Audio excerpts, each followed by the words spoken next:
off. I swear to God, if that was off.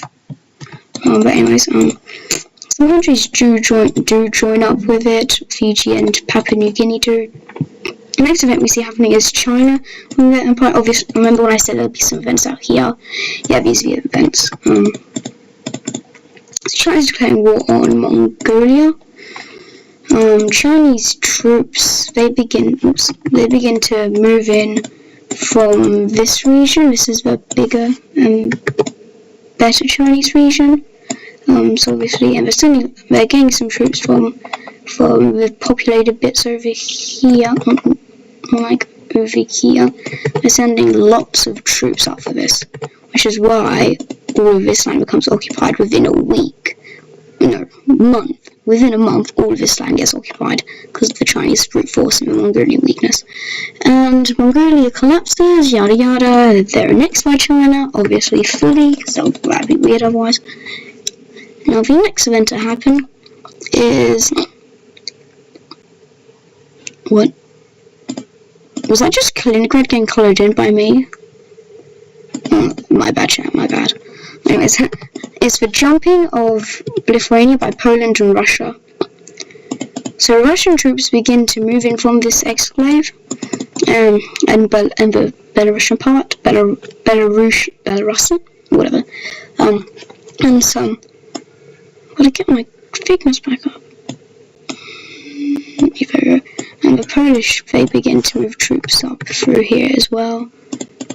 This is making relations. Oopsies. This is making relations better between these two guys. They might form an, alliance later on if they want to like carve up Eastern Europe between them. But who knows? We'll see. Anyways, more troops begin to move in here. You can see that the Polish are sending more troops up here, and the Russians are closing off on the sides. This might cause a massive Polish like hang thingy. Anyways, wait. Oh, look at that! That looks really cool. It's like it's jiggling. Whatever. But in a peace treaty, the Russians and Polish they split up Lithuania, causing the Russians to have a bigger Kaliningrad thing, and the Polish to have a massive, guys, can you tell me in the comments what this is called? Obviously no one's going to be watching this far, but whatever, just help me out, chat. Anyways, the next thing they do is they jump Latvia together, and, Polish troops quickly, capture the Latvian capital, which lies about here, and these guys' troops move up. Anyways, Latvia gets occupied fully because it's a weak nation, and in the peace treaty this happens. So, yeah, the Polish are getting a big long thing on. Oh, look at what Germany's doing. Oh, that's not very good, is it, guys? Germany's moving into a Benelux region.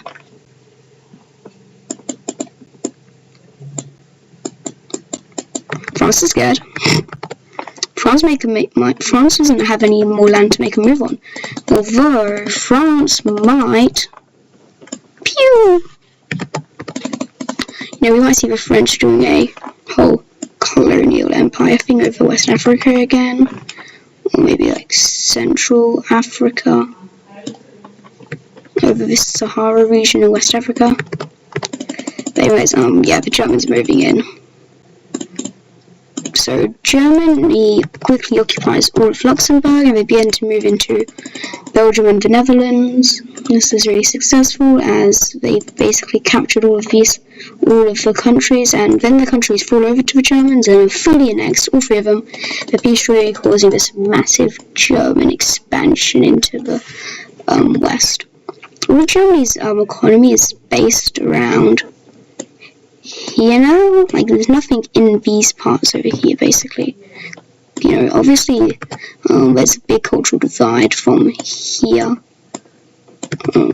There's a big cultural divide from here and here. But Germany's becoming very rich and powerful, and they've got lots of factories building up tanks. Pew, pew, pew. Who knows, they might go after some borders that look like this soon. You know, oh, actually, yeah, if they take this, if these two make an alliance, Germany wins a war against them, they can get this from them, so they can start looking like World War II Germany. Anyways, what even happens to this event? Oh yeah, this is Iran declaring war on Iraq. So they start to move into, Iran begins to move into Iraq, and obviously blue won't be any country's colour because blue is the defending country's colour, and there's a big, now there's a big line here. The Navy's cut off Iraq, so Iraq's Navy's just dead basically. Turkey joins the war because they want some land. Iran also declares war on Kuwait, and so they can get more of the Persian Gulf control, which they basically already control. If they take over Oman, then they have access to here, which then they can just stop these two from having an economy if they really wanted to. I remember in Wixo how the Lion Team just used to like exist on this island for 1 trillion years. Yeah, that was cool, I guess. Anyways, the Turkish started to make that's what it's called, a panhandle. Yeah, the British have a panhandle. I remembered. Anyways, the Turkish begin to make a spearhead down to cut off Iran because they want this area. So then later they can go after this area to expand their influence down south into Africa and stuff. Anyways, the Turkish spearhead is going well. This is the last event of the video, by the way. And they cut off Iran's access, and then Iraq gets fully occupied in a peace treaty. This is how it's split. And if you enjoyed this video, like and subscribe, yada yada. See you guys in the next one.